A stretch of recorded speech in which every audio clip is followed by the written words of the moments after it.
రుచి చూపే చిత్రాలే సవ్వడితో సంగీతం పలికించే సెలయేళే పూల చిట్టుకి ఉందో భాష అలల మిట్టుకి ఉందో భాష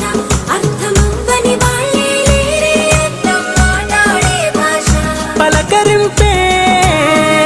పులకరింపై పిలుపునిస్తే పరవశించడమే మనసుకి తెలిసిన భాష మమతలు పంచే ఊరు ఏమిటి దానికి పేరు